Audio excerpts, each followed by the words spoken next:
মফস্বলের একটি ছোট্ট গ্রাম শ্রীনগর। গ্রামটি পরিচিত তার নির্জনতার জন্য।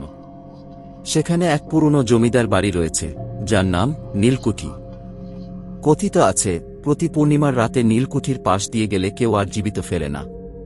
কৌতূহলবশত গ্রামের যুবক অনিকেত ও তার বন্ধুরা এক রাতে সিদ্ধান্ত নেয় তারা সত্যি মিথ্যার হদিশ করবে। পূর্ণিমার রাতে টর্চ আর মশাল নিয়ে তারা রওনা দেয় নীলকুঠির দিকে।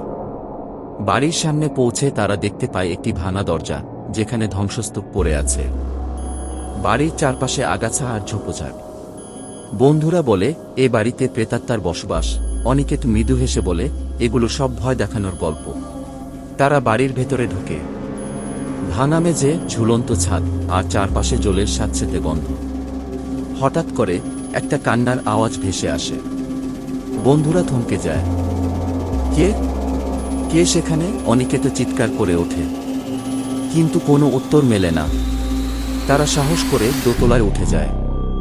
দোতলার এক কোণে একটি পুরনো দোলনা দুলছে, অথচ বাতাসের কোনো চিহ্ন নেই। একজন বন্ধুর গায়ে কাটা দিয়ে ওঠে। এমন সময় ঘরের এক কোণ থেকে এক সাদা ছায়ামূর্তি বেরিয়ে আসে। তার চোখ দুটি লাল আর মুখ ভর্তি ক্ষত। সে ধীরে ধীরে তাদের দিকে এগিয়ে আসে। বন্ধুরা দৌড়ে পালাতে চায়, কিন্তু দরজার পথ অদৃশ্য হয়ে গেছে। মূর্তিটি বলল, তোমরা কেন এসেছ? এই বাড়ি আমার অভিশাপ বহন করে।